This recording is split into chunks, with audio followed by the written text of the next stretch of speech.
Welcome to Chaturvedi classes. आज बेटा हम लोग पढ़ेंगे क्लास 9 के चैप्टर 8 क्वाड्रिलेटरल्स की एक्सरसाइज 8.1 का क्वेश्चन नंबर 8। ये बेटा आपकी एनसीईआरटी एंड एमपी बोर्ड की बुक के अकॉर्डिंग क्वेश्चन है, जिसमें अपने पास में गिवन है कि ABCD is a rectangle in which diagonal AC bisects angle A as well as angle C. Show that ABCD is a square. Second, diagonal BD bisects angle V as well as angle D।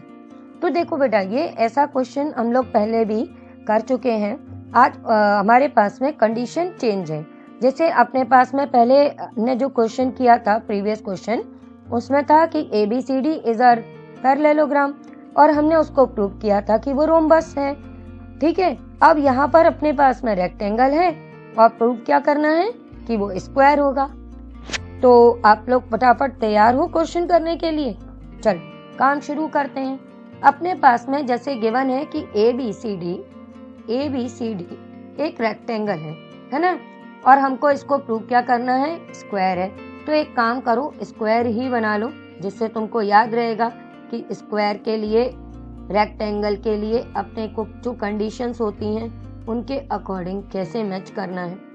तो ये suppose कर लिया कि ABCD ये बेटा अपना एक square है। ओके, वो रेक्टेंगल है, जैसे हम प्रूव करने वाले हैं कि ये एक स्क्वायर है। अब अपने पास में गिवन और क्या है, लिखा हुआ है कि ये जो अपना डायगोनल AC है बेटा, ठीक, ये एंगल A और C इन दोनों को बाइसेक्ट करता है। तो बाइसेक्ट का मतलब तो अच्छे से समझ ही गए हो कि अगर हमने AC ड्रॉ की तो एंगल A के दो पार्ट हुए, एंगल 1 और एंगल 2, ये दोनों इक्वल होंगे। और एंगल C के भी दो पार्ट हुए, एंगल 3 और एंगल 4, तो ये भी इक्वल होंगे। ये अपने पास में गिवन है कि एक रेक्टेंगल गिवन है, 1 2 के इक्वल गिवन है और 3 4 के इक्वल। और अब क्या चीजें प्रूव करनी है वो तो हमको पता ही है, एक स्क्वायर बताना है और दूसरा है कि अगर हमने डायगोनल BD ड्रॉ किया तो एंगल B और D भी इक्वल होंगे। तो चलो अब सबसे पहले अपना काम करते हैं, अपन अपना गिवन लिख लेते हैं। गिवन अपने पास में जो है जल्दी से लिख लिया हमने कि ABCD इज अ रेक्टेंगल। ठीक है, अब उसके साथ में अपने पास में कंडीशन क्या दी है वो भी लिख लो कि एंगल 1 और 2 इक्वल है और 3 और 4 इक्वल है। अच्छा, तुम लोग को पता है क्या कि कभी भी एक रेक्टेंगल स्क्वायर में चेंज कब हो सकता है? एक रेक्टेंगल स्क्वायर में तब चेंज हो सकता है जब उसकी एडजेसेंट साइड इक्वल कर दो। मींस हम DC को AD के इक्वल कर दें या AD को AB के इक्वल, तो इससे रेक्टेंगल स्क्वायर में चेंज हो जाता है। बताओ क्यों? सिंपल सी बात है कि रेक्टेंगल में अपोजिट साइड्स इक्वल होती हैं। मींस ये इसके इक्वल है और ये इसके इक्वल है। अब जैसे ही तुमने ये प्रूव कर दिया कि ये दोनों भी इक्वल है तो सारी साइड्स इक्वल हो गई। एंगल रेक्टेंगल है तो 90 डिग्री ऑलरेडी है। तो ऐसा क्वाड्रिलेटरल जिसकी सारी साइड इक्वल है, एंगल 90 डिग्री है, तो वो तो स्क्वायर होगा ना बेटा। तो बस यहाँ पर भी हमको ABCD इज अ स्क्वायर जो फर्स्ट पार्ट में प्रूव करना है, उसके लिए क्या करना होगा, केवल इतना सा काम कि हमको बताना पड़ेगा कि AD और CD इनकी लेंथ इक्वल है। ठीक है, इसलिए मैंने यहाँ पे अभी तुम लोग को क्लियर किया। सेकेंड पार्ट में BD बाइसेक्ट्स एंगल V, तो इसके लिए हम कंस्ट्रक्शन करेंगे। पहले ये अपना समझ लें फर्स्ट पार्ट, फिर उसके बाद बेटा सेकेंड के लिए कर लेंगे।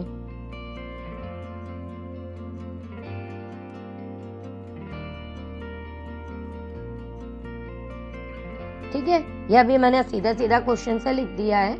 अब अपन आगे बढ़ते हैं प्रूफ की ओर। तो जैसा कि मैंने कहा कि हम स्क्वायर प्रूव करेंगे और स्क्वायर प्रूव करने के लिए हम इसकी एडजेसेंट साइड्स इक्वल करेंगे। अब वो करेंगे कैसे, मेन चीज तो यही थी ना कि करोगे कैसे। लो अभी बता देते हैं। देखो, अपने को ये मालूम है कि ये रेक्टेंगल है।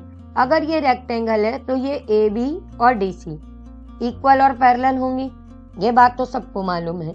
ठीक है, तो अब अपने पास में ये अगर पैरेलल हैं तो एंगल 2 और एंगल 3 ये बेटा ऑल्टरनेट एंगल है, इसलिए हो जाएंगे इक्वल। क्लियर? लेकिन एंगल 2 अपना किसके इक्वल गिवन है? एंगल 1 के। और तुम अभी कह रहे हो कि 2 3 के इक्वल है, तो इससे रिजल्ट क्या आ गया अपने पास में? इससे रिजल्ट ये आ गया कि 2 1 के इक्वल है, 2 3 के इक्वल है, तो एंगल 1 और 3 इक्वल हो गए।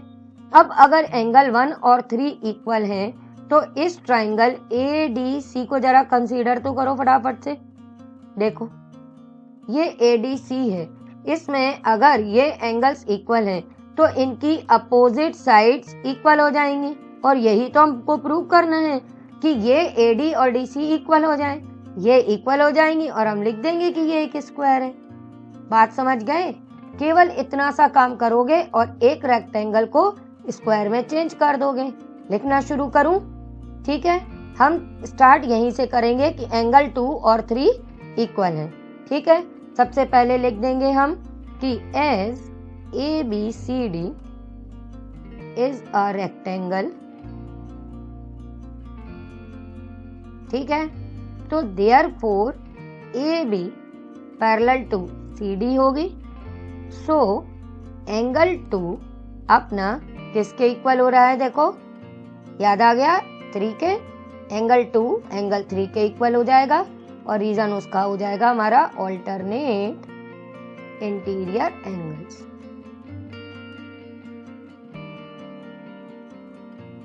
ओके, अब इसके बाद में लिखोगे but angle 1 is equal to 2, ये अपने पास में गिवन है। देयरफॉर ऑन कंपेयर किया तो दोनों 2 के इक्वल हैं, यानी कि एंगल 1 और एंगल 3 इक्वल हो जाएंगे। और ये हमने इक्वल कर लिए, तो अपन जल्दी से अपने ट्राइंगल के अंदर आ जाएंगे। ट्राइंगल है ADC, जिसमें ये एंगल्स बन रहे हैं, तो हम लिख देंगे कि in triangle ADC angle 1 is equal to angle 3। क्यों लिख रहे हो बेटा? उसका रीजन लिख दो कि प्रूव्ड अबव। ओके, तो एंगल 1 की अपोजिट साइड, एंगल 1 की अपोजिट साइड मतलब एंगल 1 के सामने कौन सी साइड दिख रही है? ये दिख रही है ना बेटा DC। तो यहाँ पे लिख देना कि ये साइड DC एंगल 3 की अपोजिट साइड AD के इक्वल हो जाएगी। ठीक है, और इसका रीजन तो तुम लोग को मालूम है ना कि साइड्स अपोजिट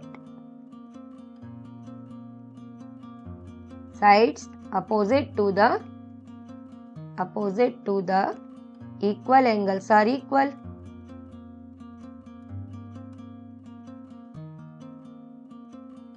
है ना?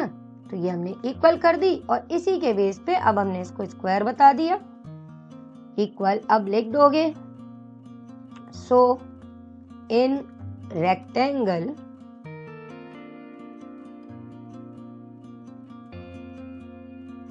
ABCD, ठीक है, DC is equal to AD, that means adjacent sides are equal.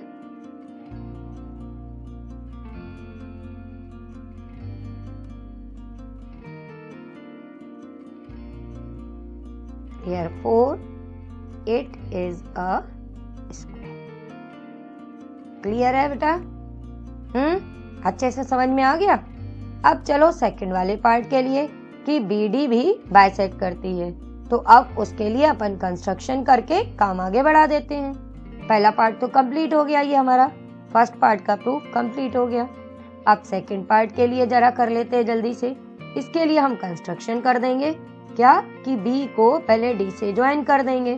अब ये अपने को बताना है कि ये इसको बाइसेक्ट करता है, तो यहाँ पे भी चलो नंबरिंग कर लो जिससे जल्दी जल्दी हो जाएगा। ये हो गया 5 और 6 लिख दिया मैंने, यहाँ 7 और 8। हमको यही प्रूव करना है कि 5 6 के इक्वल है और 7 8 के इक्वल है। क्लियर? लाओ इसको मैं रब कर दूं। पहले का तो समझ में आ ही गया सबको, ये अपन थोड़ी देर के लिए रब कर देते जिससे तुम लोग BD वाला अच्छे से समझ पाओगे। ओके, अपन केवल इतना ही ड्रॉ करते हैं अभी। ये हमने BC ड्रॉ कर ली, B को D से ज्वाइन कर दिया, और ये लिख दिया 5, ये 6, ये 7, ये 8। अब बेटा हमको इनको इक्वल करना है, तो देखो अभी तुमने प्रूव कर दिया कि ये स्क्वायर है, तो इसकी ऑल साइड्स तो इक्वल हो गई। तो ट्राइंगल ABD और BCD इनको कर दो कॉन्ग्रुएंट। इनकी AD BC के इक्वल लिख दो, AB CD के इक्वल लिख दो और BD लिख दो कॉमन। तो बाय SSS ट्राइंगल कॉन्ग्रुएंट हो जाएंगे। 5 6 के इक्वल हो जाएगा और 7 8 के इक्वल। बात समझ में आ गई? लिखना शुरू करें। चलो, दिक्कत तो नहीं आ रही कोई, या जल्दी तो नहीं लग रहा है ना? देखो धीरे धीरे अपन काम बढ़ाएंगे तो अपने को हमेशा समझ में आता रहेगा।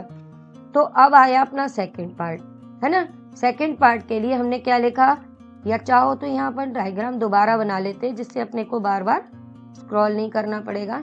हमने ये लिखा है ABCD और ये हमारी अगर BD है, ये एंगल 5 है, ये 6 है, ये 7 है और ये 8 है। तो लिख दो जल्दी से, in triangle ABD and triangle CBD। यहाँ पर सबसे पहले क्या करोगे, AB को लिख देना DC के इक्वल। क्यों? क्योंकि ये साइड्स ऑफ स्क्वायर हैं तो ये इक्वल होंगी बेटा। कोई दिक्कत ही नहीं है इसमें। अब दूसरी चीज क्या लिखोगे, दूसरी चीज लिख देना कि AD BC के इक्वल है। ये भी क्यों इक्वल है? क्योंकि ये भी साइड्स ऑफ स्क्वायर हैं। अब आती है तीसरी चीज। तीसरी चीज अपन क्या लिख देंगे, हम यहाँ पे लिख देंगे कि BD is equal to BD। ये क्यों लिखेंगे? क्योंकि ये अपने पास में कॉमन है। अब 3 साइड इक्वल हो गई तो हमने लिख दिया देयरफॉर बाय SSS कॉन्ग्रुएंसी, ठीक है, कॉन्ग्रुएंसी रूल से ट्राइंगल ABD कॉन्ग्रुएंट हो जाएगा ट्राइंगल CBD के, ठीक है ना? ये ट्राइंगल कॉन्ग्रुएंट हो जाएगा तो बाय CPCD अपने ये एंगल्स इक्वल कर देना। सो बाय CPCD एंगल। अब ABD में नंबरिंग क्या किया अपन ने, ABD में 5, तो पहले 5 लिखना, उसके इक्वल किससे करोगे, 6 के। फिर एंगल 7 लिखना, उसको इक्वल किसके करोगे, 8। ठीक है, ये इक्वल हो गए तो हमने प्रूव कर दिया। दैट मीन्स कि BD bisects angle B as well as angle D, और इस तरह अपना प्रूफ कंप्लीट हो जाएगा। अच्छे से समझ में आ गया? कोई डाउट तो नहीं है? किसी स्टेप में भी अगर कोई डाउट हो तो बेटा वीडियो के एंड में मेरा नंबर है, आप मुझे व्हाट्सएप करो, मैं आपके डाउट्स क्लियर कर दूंगी। ठीक है बेटा?